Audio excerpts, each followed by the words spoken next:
Congressman Mills, Mr. Taft, Ambassador Lodge, Senator Humphrey, ladies and gentlemen, I want to express my great appreciation to Wilbur Mills, who has seen and taken advantage of a unique opportunity to serve his state and country and the whole free world by the untiring efforts that he is now applying with the greatest possible skill and courage and diligence to securing the passage of an effective trade bill. If he can do it, no one else could.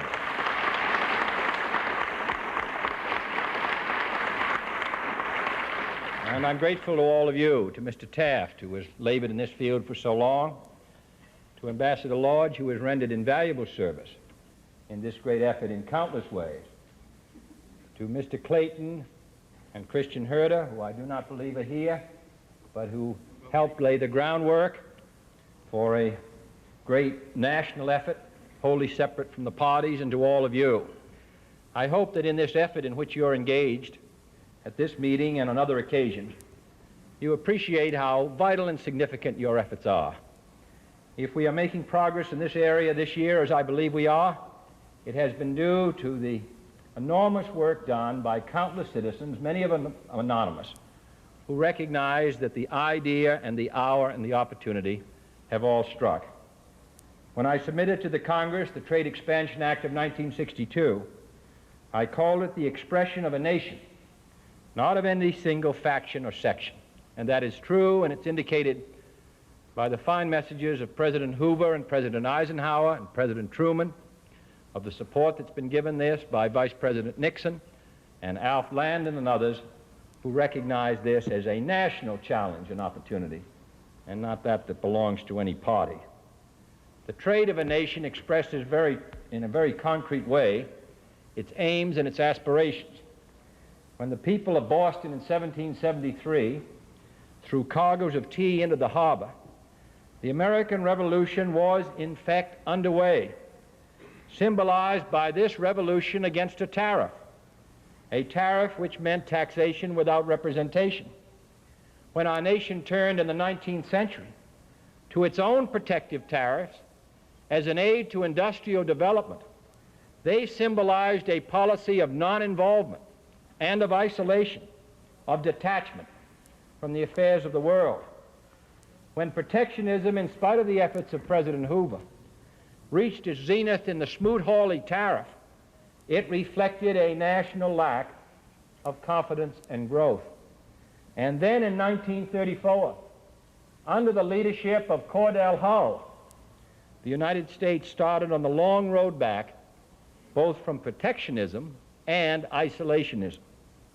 As the reciprocal trade programs was renewed and refined through 11 acts of Congress under the successive leaderships of President Roosevelt, President Truman, President Eisenhower, it became more and more an expression of America's free world leadership, a symbol of America's aim to encourage free nations to grow together through trade and travel, through a common defense, through aiding the development of poorer nations, and through an increasing exchange of capital and culture.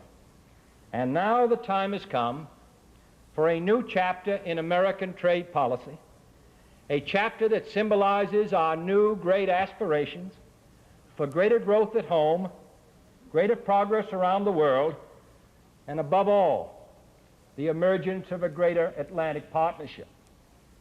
In recent days, some doubts have been heard about the reality of this concept of Atlantic partnership.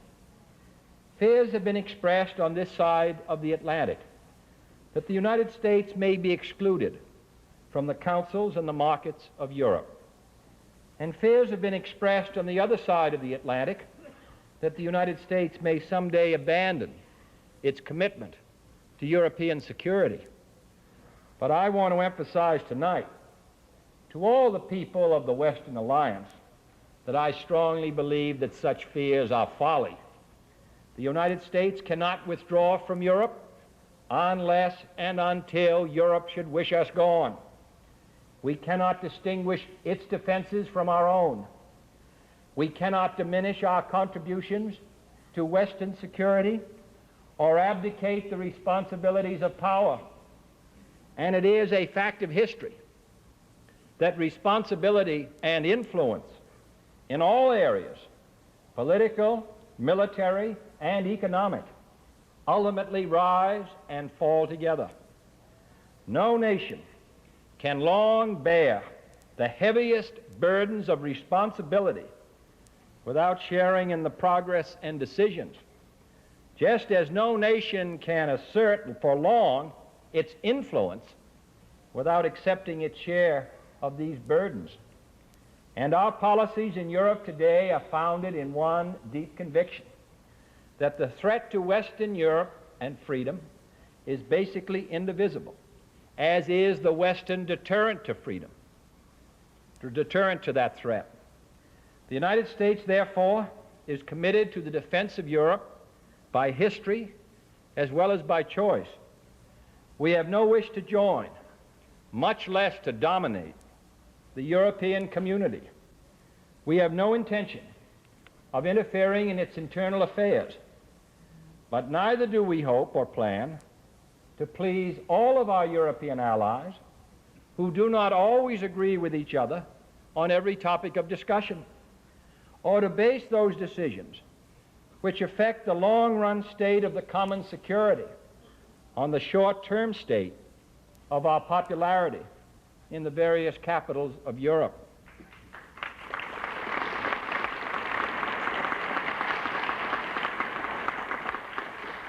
Let us remember that we are working with allies, with equals, and both our allies and ourselves have a responsibility to speak frankly as well as constructively on all issues affecting the West.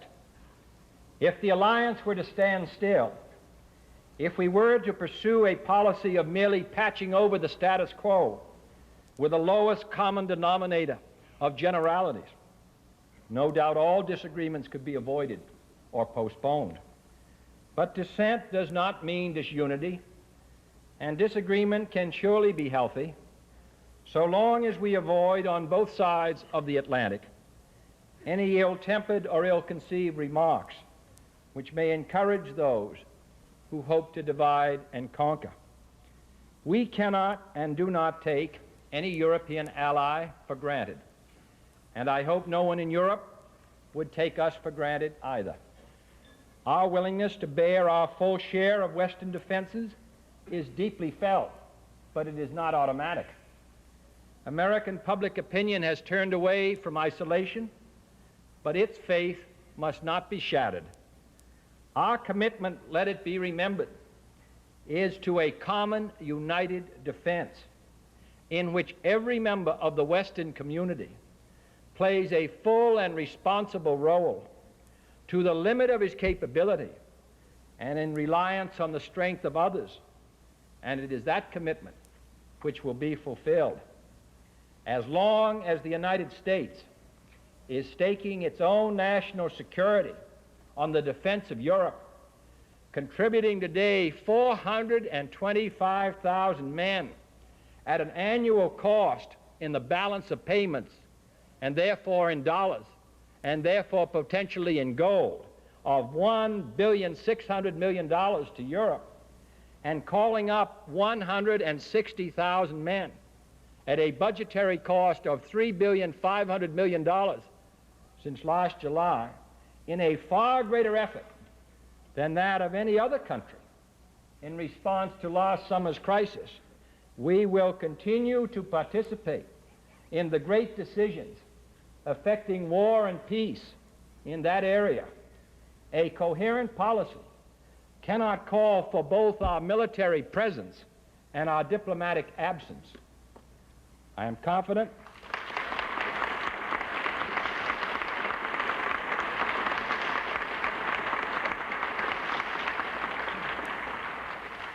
confident that Atlantic unity represents the true course of history, that Europe and the United States have not joined forces for more than a decade to be divided now by limited visions and suspicions.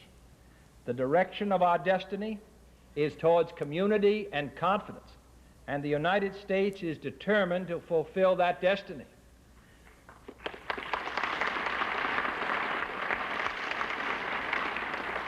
Far from resenting the rise of a united Europe, this country welcomes it. A new Europe of equals instead of rivals. A new Europe born of common ideals instead of the old Europe, torn by national and personal animosities. We look forward to its increased role as a full and equal partner in both the burdens and the opportunities of aid, trade, finance, diplomacy, and defense. We look forward to the strengthening of world peace that would result from a European community in which no member could either dominate or endanger the other. And surely, may I add, each member would find in the fabric of European unity and Atlantic partnership an opportunity for achievement, of grandeur, and for a voice in its own destiny, far greater than it would find in the more traditional and vulnerable fabrics of disunity and mutual distrust. The debate now raging in Europe echoes on a grand scale the debates which took place in this country between 1883 and 1789. Small states are sometimes fearful of big ones. Big states are suspicious for historical reasons of one another. Some statesmen cling to traditional forms, others clamor for new ones, and every eye is on the hostile powers who are never far away. All this reminds us of our own organic deliberations. But whatever the final resolution of today's debates, Western unity is not an end in itself. Collective security and deterrence are not enough. The time and the opportunity that they afford us are not worth the risk and the effort they require if we do not use them for constructive ends. If there is to be a new Atlantic partnership, it must be a partnership of strong, not weak economies, of growing, not declining societies. And the great attraction of trade expansion for the United States is not only its contribution to a grand design of Atlantic partnership, but its practical benefits to our own economy as well. For today, we wish to step up our growth and trade expansion by increasing exports as well as imports, and providing new outlets and new jobs will help expand that growth. We wish to avoid inflation and trade expansion by inspiring American businessmen to modernize for competition abroad, and by introducing new import competition here will help to prevent that inflation. We wish to improve our balance of payments, and trade expansion by increasing our export surplus will enable us to correct this deficit without imposing new restrictions or reneging on our security pledges. We wish to increase investment at home and trade expansion by putting American businessmen on an equal footing with their European counterparts in terms of access to the common market will help make it unnecessary for our industries to build new plants behind the common market wall instead of here at home. We wish to increase the American standard of living and trade expansion by enlarging the supply of goods from abroad and stretching the consumer's dollar further will help every American family. There are many more gains that could be mentioned. Trade expansion will help spur plant modernization. It will turn the attention of the government and industry to how to make our plants more competitive and how to put them on a basis of equality with those goods that are being imported. It will help provide outlets for our farm surpluses and even help reduce existing budget costs by lessening the cost of imported raw materials, for example, for our national defense, and ultimately the cost of foreign aid to those nations now denied the opportunity to earn foreign exchange for their own development. We have prospered mightily during this period of the reciprocal trade program. Our exports, a meager $2 billion a year during the 3 years before the enactment of the first Trade Expansion Act of 1934, have increased tenfold to some $20 billion. Every American is richer because of this great effort. And yet, until recently, and this remains one of our most serious problems today in the Congress, most Americans were largely unaware of the benefits of foreign trade.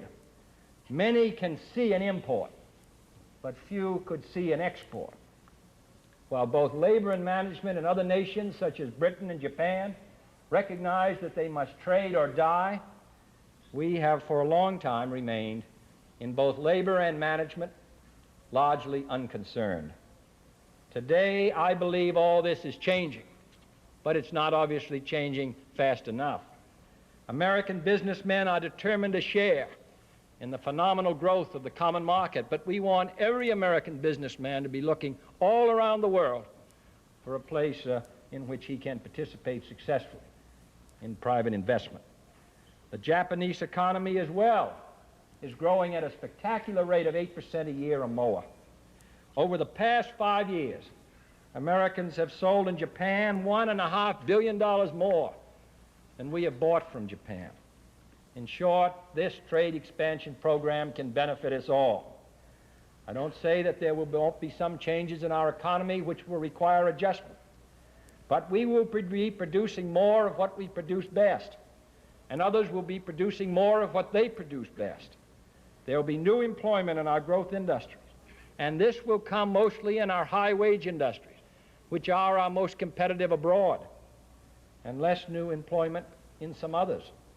But these shifts go on every week in our lives in this country as a result of domestic competition. At the very most, the number of workers who will have to change jobs as a result of this new trade policy will not in a whole year equal the number of workers who have to change jobs every 3 weeks because of competitive changes here at home. And yet for these workers, we are planning special assistance. There may be a few cases, a very few cases, where individual companies or groups of workers will face genuine hardships in trying to adjust to this changing world and market and lack the resources to do so. Our bill seeks to take out an insurance policy for these cases called Trade Adjustment Assistance, which has worked so well in the common market. It is constructive and businesslike programs of loans and allowances tailored to help firms and workers get back into the competitive stream through increasing or changing productivity. Instead of the dole of tariff protection, we are substituting an investment in better production. In addition, we have made special arrangements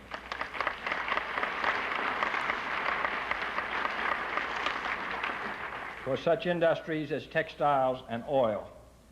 And finally, we are retaining an escape clause for those emergencies where an entire industry requires the temporary relief of tariff protection as the result of abrupt changes in trading patterns. But let us not miss the real point. Let us not focus ourselves so much on these insurance policies that we forget the great new positive opportunities open to us in trade. To falter now